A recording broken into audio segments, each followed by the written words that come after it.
आन्दोलित कर्मचारीले कार्यालय समयभन्दा बढी काम नगर्ने चेतावनी दिएपछि संसदीय सुनवाई समितिको बैठक प्रभावित। 15 बुँदे कार्ययोजना अघि सार्दै प्रस्तावित प्रधान न्यायाधीश राणाले भन्नुभयो, न्यायपालिकामा हुन सक्ने अनियमितता र भ्रष्टाचारप्रति शून्य सहनशीलता अपनाउँछु।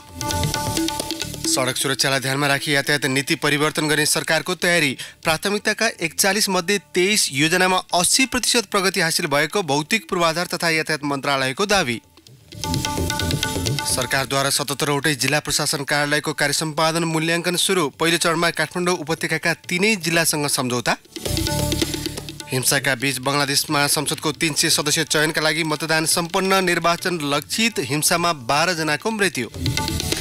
र हात्ती लम्काई अर्थात् एलिफेन्ट फास्ट वकमा बिजुली कली विजयी। छावा फुटबलको उपाधि एनआइसी एसिया बैंकले जित्यो। उठाऊ नेपाललाई बढाऊ अझै अगाडि लगाऊ शक्ति होङ्सीको नेपाल हुन्छ अगाडि। होङ्सी सिमेन्ट वातावरण मैत्री पनि छ। शहर होस् या गाउँ गाउँ हर घर सुन्दर बन्छ। होङ्सी सिमेन्ट नै हो नेपाल र नेपालीको। होङ्सी सिमेन्ट नै हो नेपाल र नेपालीको।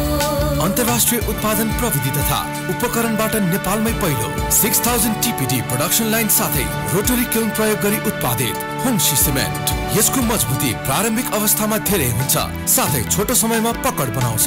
उच्च गुणस्तरीय नेपाली हातहरूले नेपालमै उत्पादित अन्तर्राष्ट्रिय क्वालिटीको होङ्सी सिमेन्ट नेपाल र नेपालीको। प्रस्तुत छ नयाँ pro style soft and shiny hair oil with hair fall control. यसमा भएको आल्मोन्ड र एलोभेराको प्राकृतिक गुणले तपाईको कपाललाई राख्छ soft and shiny all day long. Pro style for my man. नमस्कार, कान्तिपुर डायरीका साथमा साथी सुरज र म अनिल। सुरु गरौँ मुख्य प्रसङ्गबाट। आन्दोलित कर्मचारीले कार्यालय समयभन्दा बढी काम नगर्ने चेतावनी दिएपछि संसदीय सुनवाई समितिको बैठक प्रभावित भएको छ। प्रधान न्यायाधीशमा सिफारिस चोलेन र शमशेर राणामाथिको सुनवाई जारी रहेका समय कर्मचारीले माइक लाइन काट्न लागेपछि महासचिव मनोहर प्रसाद भट्टराईको आग्रहमा सभापति लक्ष्मणलाल कर्णले बैठक पर्सि मङ्गलबारसम्मको लागि स्थगित गर्नुभएको हो। भोलि मेलमिलाप दिवस परेकाले बैठकमा उपस्थित हुन नसक्ने काङ्ग्रेस सांसदले जवाफ दिएपछि सभापति कर्णले पर्सि बिहान 11 बजेसम्मका लागि बैठक स्थगित गर्नुभएको हो। संसदका कर्मचारी अतिरिक्त काम गरेको भत्ता माग गर्दै आएका छन्। भत्ता नदिए कार्यालय समयभन्दा बढी काम नगर्ने उनीहरूको घोषणा थियो। आजको बैठकमा सांसदहरूले न्यायाधीश राणामाथि परेका उजुरीको जवाफ माग्दै विभिन्न प्रश्न अघि सारेका छन्।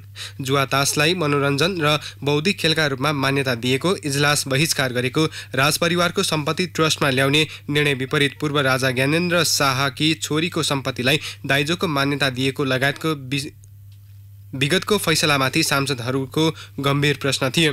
पर्सि बिहान 11 बजे बस्ने बैठकमा बोल्न बाँकी सांसदले धारणा राखेपछि प्रस्तावित प्रधान न्यायाधीश राणाको जवाफ दिने कार्यसूची छ। बैठकमा सांसद सुरेन्द्र पाण्डे र निरु पालले मात्रै धारणा राख्न बाँकी छ। मङ्गलबारबाटै प्रधान न्यायाधीश ओम प्रकाश मिश्रले उमेरहदका कारण अनिवार्य अवकाश पाउने भएपछि समितिले सोही दिन आफ्नो निर्णय सुनाउने तयारी गरेको छ। यसैबीच प्रस्तावित प्रधान न्यायाधीश राणाले 11वटा विषय र क्षेत्र समेटेर नयाँ क्षेत्रमा सुधार र कार्ययोजना अघि सार्नु भएको छ।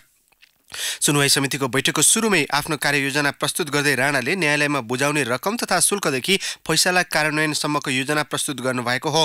विगत 10 वर्षको तुलनामा सर्वोच्च अदालतमा मुद्दाको कार्यबोझ दोब्बरले बढेर झण्डै 33,000 पुगेको जानकारी दिँदै वरिष्ठतम न्यायाधीश राणाले योजनाबद्ध व्यवस्थापनको प्रयासबाट मुद्दा फर्स्युटमा वृद्धि भएको र प्रति न्यायाधीश मुद्दा फर्च्युटको अनुपात समेत बढेको दावी गर्नुभयो।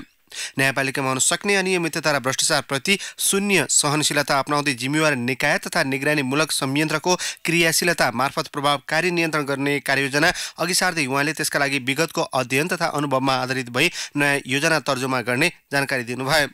मुद्दाको प्रकृति, विषयवस्तु, जटिलता र शीघ्र सुनवाई हुनुपर्ने आवश्यकता समेतका आधारमा मुद्दाको व्यवस्थापन र सुनवाई गर्न उपयुक्त पद्धति लागू गर्ने उहाँको 14 पृष्ठ लामो कार्ययोजनामा उल्लेख छ। महिला, विपन्न, असहाय तथा असमर्थ वर्गका व्यक्तिको न्यायमा सहज पहुँचका लागि उपयुक्त उपाय अवलम्बन गर्ने प्रतिबद्धता व्यक्त गर्दै राणाले सर्वोच्च अदालतमा मुद्दा सुनवाईको प्रत्यक्ष प्रसारणको सम्भाव्यता र त्यसबाट पर्न सक्ने प्रभावबारे अध्ययन गरिने बताउनुभयो। न्यायालयमा हुने स्रोत साधनको व्यवस्थापनमा विशेष जोड दिँदै राणाले न्यायाधीशको सम्पत्ति नियमित र अद्यावधि गर्दै तोकिएको समयमा नबुझाए कारबाहीको दायरामा ल्याउने प्रतिबद्धता समेत जनाउनुभयो।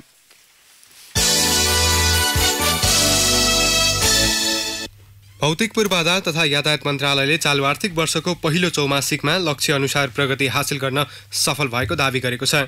सिंहदरबारमा आज आर्थिक वर्षको पहिलो चौमासिकमा भएको कार्य प्रगति विवरण सार्वजनिक गर्दै मन्त्रालयले सबै शक्ति परिचालन गर्न नसके पनि लक्ष्य अनुसार प्रगति हासिल गर्न सफल भएको जनाएको छ। प्रगति विवरण सार्वजनिक गर्दै मन्त्री रघुवीर महासेठले सडक विभागको तर्फबाट प्राथमिकतामा रहेका 41 मध्ये 23 वटा योजनामा 80% भन्दा बढी प्रगति हासिल भएको बताउनुभयो। 80% भन्दा बढी प्रगति भएका 23 योजना, औसत प्रगति चाहिँ प्रथम चौमासिकको 94.8%, 50 देखि 80% सम्म प्रगति भएका 7 योजना, औसतमा यसको प्रगति चाहिँ 64.11 र 50% भन्दा कम प्रगति भएका 5 योजना जसको औसत प्रतिशत 41.57, यो चाहिँ मेजर यो रहेको छ। कुन सडक कुन निकायले निर्माण गर्ने भन्ने बारे निर्णय भइसकेको भन्दै मन्त्री महासेठले आगामी 4 वर्षभित्र प्रत्येक स्थानीय तहको केन्द्र जोड्ने गरी सडक निर्माणको काम अघि बढाएको बताउनुभयो। हामीले करिब 15,000 किलोमिटर सडक विभागले हेर्न गइरहेको छ भने 70,000 देखि 72,000 सम्मको सडक हामीले तल प्रदेशहरूलाई र स्थानीय निकायहरूलाई बुझाउन गइरहेका छौँ। कुन सडक कसले गर्ने प्राय हामीले निर्णय गरिसकेका छौँ, जसमा राष्ट्रिय गौरवका योजनाहरू, राजमार्गहरू, फिडर रोडहरू, राजमार्गबाट सदरमुकाम जोड्ने सडकहरू, पडोसी देशहरू जोड्ने सडकहरू, दीर्घकालीन असर पर्ने खालको सडकहरू सँग सरकारले गर्न गइरहेको छ। र यो जति मैले भनेको छु तपाईको राष्ट्रिय गौरवका योजनाहरू, यो सरकारको लक्ष्य के छ भनेदेखि यो 4 वर्षभित्रमा कम्तीमा 6,000 बढीमा 8,000 प्रत्येक स्थानीय सरकारको केन्द्रलाई जोड्ने गरी हामी काम चाहिँ बढाएका छौँ। सरकार बन्ने बित्तिकै राजनैतिक विचारका आधारमा योजनाहरू आउने गरेको भन्दै यस्ता योजनालाई पूर्ण रूपमा बन्द गरिएको मन्त्री महासेठले बताउनुभयो। सरकार बन्ने बित्तिकै राजनीतिक विचारको आधारमा योजनाहरू आउने गरेको थियो, यसपालि हामीले कम्प्लिटली बन्द गरेका छौँ। पुरानो योजनाहरूलाई हामीले यथावत राखेका छौँ, त्यसलाई कन्टिन्यू गरेका छौँ। जुन नयाँ योजनाहरू आएको छ त्यसको सर्वे डिजाइन हामी किन गरिरहेका छौँ भनेदेखि वास्तवमा आएका योजनाहरू कहीँ पहिला जस्तै यो राजनीतिक रूपले प्रेरित त छैन, जहाँ सरकारले अर्बौं करोडौं रुपियाँ इन्भेस्टमेन्ट गर्न गइरहेको छ, त्यो पैसाको आधारमा यसबाट जनताले कति फाइदा पाउँछ, यी सबै कुराहरू अहिले हाम्रो सर्वे र उपक्रममा निरीक्षणको क्रममा छन्। मध्य पहाडी लोकमार्ग आयोजनाको 14 किलोमिटर कालोपत्रे, 30 किलोमिटरमा ग्राभेल तथा 14वटा पुल निर्माण कार्य सम्पन्न भएको मन्त्रालयले जनाएको छ। भूकम्पपछि बन्द रहेको अरनीको राजमार्ग पनि आगामी मे महिनामा पूर्ण रूपमा सञ्चालन हुने गरी द्रुत गतिमा काम अघि बढाइएको मन्त्रालयले जनाएको छ। कालीगण्डकी करिडोर, कर्णाली करिडोर, कोशी करिडोरको काम द्रुत गतिमा अघि बढिरहेको मन्त्रालयले जनाएको छ। पूर्व पश्चिम रेलमार्ग सञ्चालन गर्ने तयारी अन्तिम चरणमा पुगेको भन्दै मन्त्री महासेठले समयले साथ दिए 2 महिनाभित्रमा जनकपुर बर्दिवासदेखि भारतको जयनगरसम्म रेल सञ्चालन गर्ने बताउनुभयो। नेपाल सरकारका आफ्नै रेलगाडी चलाउने गरी हामीले यो डिसेम्बर महिनालाई क्यान्सल गरेका छौँ। खरिद प्रक्रिया अन्तिम पोइन्टमा पुगिसकेको छ। हामीले भारत सरकारसँगै रेल किन्नु पर्ने भएको हुनाले भारत सरकारसँग हाम्रो पत्रचार भइसकेको छ। भारत सरकारबाट हामीले रेलगाडीको मूल्यको प्रस्ताव पनि पाइसकेका छौँ। जसरी अहिले कुरा भइरहेको छ मलाई लाग्छ सम्भवतः यो 10 तारिक भित्रमा यो हामी फाइनल पनि गर्छौँ। नेपाल सरकारले पनि रेल किन्नको लागि आफ्नो बजेट व्यवस्थापन गरिसकेको छ। पहिलो फेजमा हामीले एउटा ल्याउँछौँ, अर्को 3 महिना पछाडि हामीले अर्को ल्याउँछौँ। एग्रिमेन्ट गरेको 4 महिना भित्रमा रेल दिने कुरा भइरहेको थियो, अहिले आएर यो समय अलि घटिया छ। यदि समयकाल परिस्थितिले साथ दिएछ भने हामी 2-3 महिना भित्रमा अर्थात् हामी आफ्नै रेल सञ्चालन गर्छौँ। काठमाडौँ वीरगञ्जमा रेल सञ्चालनको लागि रेल मार्गको सम्भाव्यता अध्ययनका लागि भारतीय परामर्शदाताबाट कार्य भइरहेको उहाँले बताउनुभयो। काँकडभिट्टा, बर्दिवास, सिमरा, तमसारिया, बुटोल खण्डको विस्तृत अध्ययन प्रतिवेदन DPR तयार भइसकेको मन्त्री महासेठले जानकारी दिनुभयो। यस्तै बुटोल गड्डाचौकी खण्डमा रेलमार्ग बनाउनका लागि DPR निर्माणको काम 95% सम्पन्न भइसकेको उहाँले बताउनुभयो। यसैबीच सडक सुरक्षालाई ध्यानमा राखेर सरकारले यातायात नीति परिवर्तन गर्ने जनाएको छ। भौतिक पूर्वाधार तथा यातायात मन्त्री रघुवीर महासेठले यातायात नीतिलाई अन्तिम रूप दिने तयारी भइरहेको बताउनुभयो। काठमाडौँ उपत्यकासहित मुलुकभरको सडक सुरक्षालाई ध्यानमा राखी यातायात नीति परिवर्तन गर्न लागि महासेठको भनाइ छ। हामीले यहाँ राष्ट्रिय यातायात नीतिहरू पनि चेन्ज गर्न गइरहेका छौँ। यो पनि करिब अन्तिम फेजमा हाम्रो गइसकेको छ। अहिले काठमाडौँमा सुरक्षासँग सम्बन्धित खासै सडक विभागले केही गर्न सकेको छैन। सुरक्षा सम्बन्धी जुन चिजहरू अपनाउनु पर्ने थियो त्यो पनि भएको छैन। अहिले नयाँ संघीय सडक निर्देशनाले हामीले बनाएका छौँ। नेपाल सरकारले बजेट व्यवस्थापन गर्ने पनि आश्वासन दिइसकेको छ। त्यसकारण आशा गरौँ काठमाडौँले आगामी चैत्र महिनाभित्र कोर्टे फेर्छ कि। नीति परिवर्तनसँगै पहिलो चरणमा काठमाडौँ धुलिखेल सडक खण्डलाई एसियन मापदण्ड अनुसारको बनाउने तयारी भएको मन्त्री महासेठको भनाइ छ। कान्तिपुर डायरीमा अब ब्रेकको पालो। अब बाँकी प्रसङ्ग। सरकारले 77 वटै जिल्ला प्रशासन कार्यालयको कार्य सम्पादन मूल्याङ्कन सुरु गरेको छ। मुलुक सङ्घीयतामा गए पनि जिल्ला स्तरबाट हुने काम कारबाही प्रभावकारी हुन नसकेको जनगुनासो बढेपछि केन्द्र सरकारले आफै प्रमुख जिल्लाधिकारी सहित जिल्ला स्तरका उच्च अधिकारीको मूल्याङ्कन सुरु गरेको हो। शान्ति सुरक्षा र अमन चयन, सुशासन र सेवा प्रवाह, सामाजिक सुधार र रूपान्तरण, विपद व्यवस्थापन, समन्वय र सहजीकरण, सदाचार र आर्थिक अनुशासन गरी 6 बुँदामा प्रजीयको मूल्याङ्कन गरिने गृह मन्त्रालयले जनाएको छ। गृह प्रशासन सुधार कार्ययोजना 2074 अन्तर्गत पहिलो चरणमा आज काठमाडौँ, ललितपुर, भक्तपुरका प्रमुख जिल्लाधिकारीसँग कार्य सम्पादन सम्झौता भएको छ। गृह सचिव प्रेम कुमार राईसँग काठमाडौँका प्रमुख जिल्लाधिकारी रामप्रसाद आचार्य, ललितपुरका प्रेमराज जोशी र भक्तपुरका नारायण प्रसाद भट्टले आज गृह मन्त्रालयमा कार्य सम्पादन सम्झौता गरेका हुन्। अन्तर्राष्ट्रिय सीमा जोडिएका जिल्लाहरूमा 102 तथा सीमा नजोडिएका जिल्लामा 79 पूर्णाङ्क रहने गृह मन्त्रालयले जनाएको छ। सम्झौता कार्यक्रममा गृह सचिव राईले पहिलो चरणमा 3 जिल्लाका प्रमुख जिल्ला अधिकारीसँग सम्झौता गरिएको र 15 दिनभित्रै सबै जिल्लाका प्रजीय तथा मन्त्रालयका सबै विभागीय प्रमुखसँग सम्झौता गरिने जानकारी दिनुभयो। उहाँले आवश्यकता अनुसार मन्त्रालयका विभागीय प्रमुख र प्रमुख जिल्लाधिकारीले आफूभन्दा तलका अधिकारीसँग पनि कार्य सम्पादन सम्झौता गर्न सक्ने समेत बताउनुभयो। काम गर्नेलाई पुरस्कृत र काम नगर्नेलाई दण्डित गर्न समेत सम्झौताले भूमिका खेल्ने गृह सचिव राईको दाबी छ। जिम्मेवारी सम्हाल्ने लगतै गृहमन्त्री रामबहादुर थापाले गत चैत 19 गते 82 बुँदे गृह प्रशासन सुधार कार्ययोजना सार्वजनिक गर्नुभएको थियो। सोही योजना अन्तर्गत गृहले प्रजीयको कार्य सम्पादन मूल्याङ्कन र सुधारको लागि पहल थालेको हो।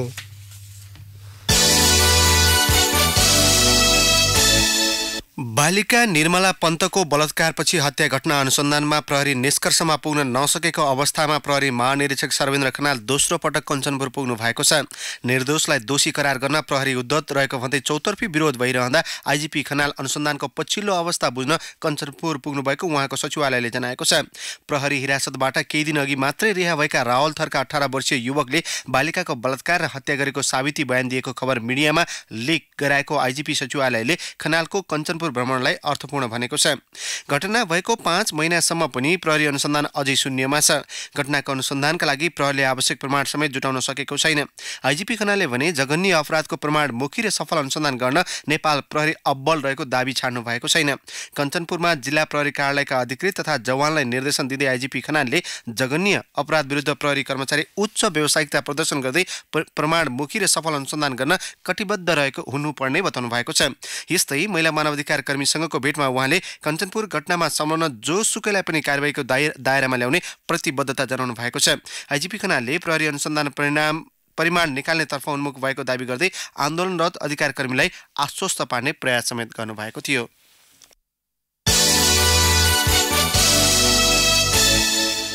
मुलुकभर 8,50,000 हाराहारीमा भूमिहीन परिवार रहेको सरकारी तथ्याङ्क छ।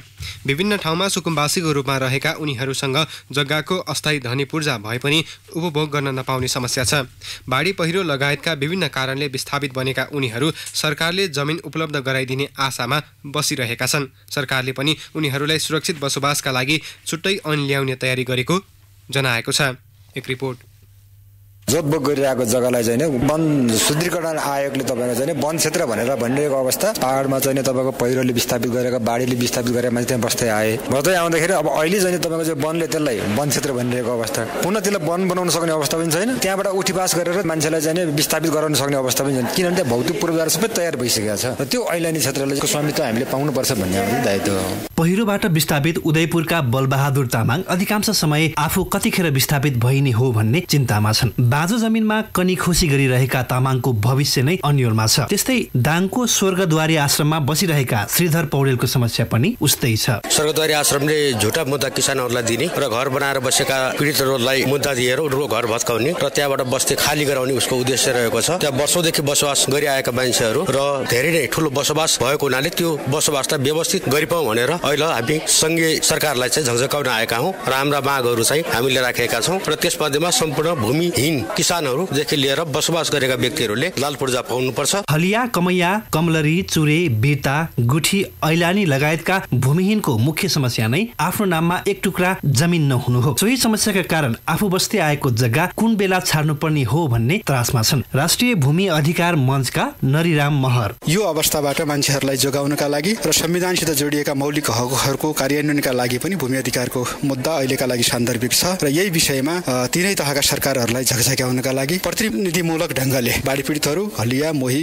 कमैया, कमलरी, चुरेवासीहरू, बिर्तामा बस्नेहरू, गुठी कमाउने किसानहरूलाई ल्याएर हामीले अहिले एउटा राष्ट्रिय स्तरको अभियानहरू उठाइरहेका छौं। नेपालमा सम्पत्तिको अवधारणा जमिनसँग जोडिएको छ। जमिन हुनेको सामाजिक आधिपत्य रहने र नहुनेसँग सम्पत्ति कमाउने अरू उपाय नहुँदा सामाजिक असमानता बढ्ने क्रममा छन्। पछिल्लो समय सरकारले भूमि सम्बन्धी ऐनलाई संशोधन सहित संसदमा दर्ता गराउने तयारीमा लागेको छ। भूमि सम्बन्धी व्यवस्था कार्यान्वयनमा आए सुकुम्बासीको समस्या केही हदसम्म हल गर्न सकिने दावी गर्छन् भूमि व्यवस्था, सहकारी तथा गरिबी निवारण मन्त्रालयका प्रवक्ता जनक राज जोशी। उच्च स्तरीय आयोग गठन गरेर भूमिहीन अव्यवस्थित बसोबासीहरूका लागि आवश्यक व्यवस्था गर्ने र त्यसका लागि चाहिँ अहिलेको तथ्याङ्क लिने र भविष्यमा हामीले उहाँहरूलाई कहाँ कसरी पुनर्स्थापित गर्न सकिन्छ त्यो किसिमको अध्ययन गर्ने र त्यसतर्फ काम अगाडि बढाउने भन्ने एउटा छ।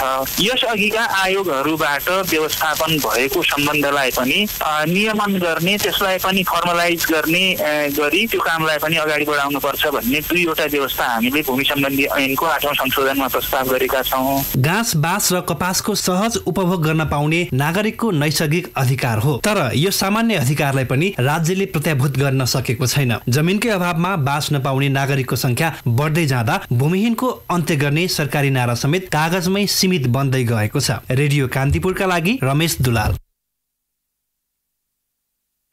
गण्डकी सरकारले गुरुङ समुदायको लोसार पर्वको अवसरमा दिएको सार्वजनिक बिदा संघीय सरकार अन्तर्गतको पोखरा स्वास्थ्य विज्ञान प्रतिष्ठान बाहेक अन्य सबै कार्यालयले आज अवज्ञा गरेका छन्। राष्ट्र ब्याङ्क लगायत अन्य ब्याङ्क तथा वित्तीय संस्था नियमित सञ्चालनमा आए, यद्यपि सेवाग्राहीको उपस्थिति भने न्यून थियो।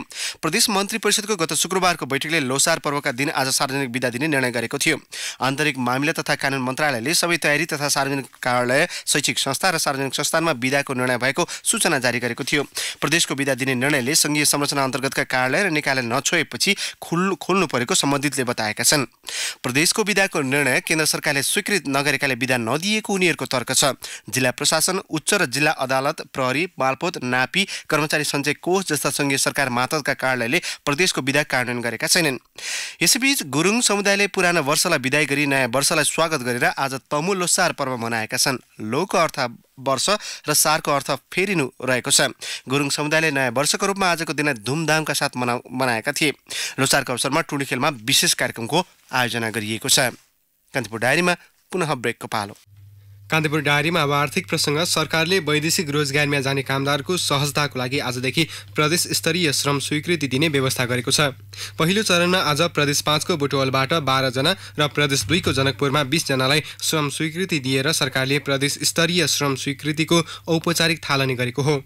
वैदेशिक रोजगारीमा जानेहरूले श्रम स्वीकृति लगायतका कामका लागि अब काठमाडौँ आउनुपर्ने बाध्यता हटेको श्रम, रोजगार तथा सामाजिक सुरक्षा मन्त्रालयका प्रवक्ता नारायण रेग्मीले जानकारी दिनुभयो।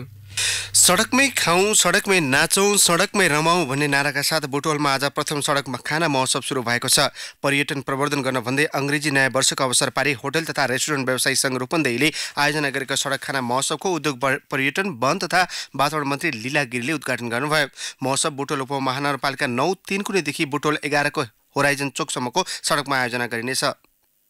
जातिगत खाना बाहेक इन्डियन, चाइनिज, जापानिज, इटालियन र थाई खानाका परिवार समेत महोत्सवमा राखिने आयोजकले जनाएका छन्। महोत्सवमा 50 वटा स्टल राखिएका छन्। 2 दिनसम्म चल्ने महोत्सवमा 50,000 दर्शकले अवलोकन गर्ने र 50 लाखको हाराहारीमा कारोबार हुने लक्ष्य आयोजकले लिएका छन्। Super strong life long Nepal गुणस्तर चिन्ह प्राप्त Bishal cement, all climate cement. Share बजार परिसूचक नेप्से साताको पहिलो दिन आज 10 अङ्कभन्दा बढीले गिरावट आएको छ। ब्याङ्किङ, जलविद्युत, व्यापार, नेपाल टेलिकम आबद्ध अन्य कम्पनी लगायतका समूहको उपसूचकमा गिरावट आएपछि समग्र नेप्से 10.62 अङ्कले घटेको हो। टेलिकम आबद्ध कम्पनी र जीवन बीमासँग सम्बन्धित कम्पनीहरूको उपसूचक सबैभन्दा बढी घटेको छ।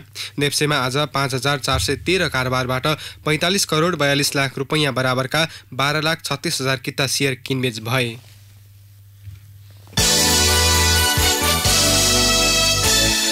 बङ्गलादेशको आम निर्वाचनमा हिंसाका बीच आज मतदान सम्पन्न भएको छ। सत्तारूढ अवामी लीग र प्रतिपक्षी बङ्गलादेश नेसनलिस्ट पार्टी मुख्य प्रतिस्पर्धी रहेको निर्वाचनमा भएको हिंसाका क्रममा 12 जनाको मृत्यु भएको छ। 350 सदस्यीय संसदमा 300 सिटका लागि आज मतदान भएको हो।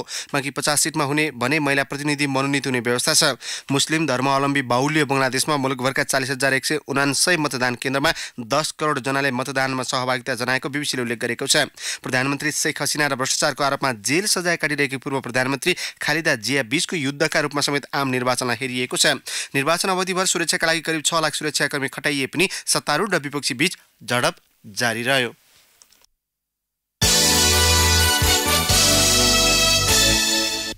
अब खेल प्रसङ्ग। पर्यटकीय होटलहरूको संस्था क्षेत्रीय होटल सङ्घ चितवन सौराहाले आयोजना गरेको 15औं हात्ती महोत्सव आज सकिएको छ। महोत्सव गत 11 गतेबाट सुरु भएको थियो। हात्ती लम्काई अर्थात् एलिफेन्ट फास्ट वाकमा बिजुली कली विजयी भएको छ। 100 मिटरको दूरी बिजुली कलीले 25.56 सेकेन्डमा पार गरेको थियो।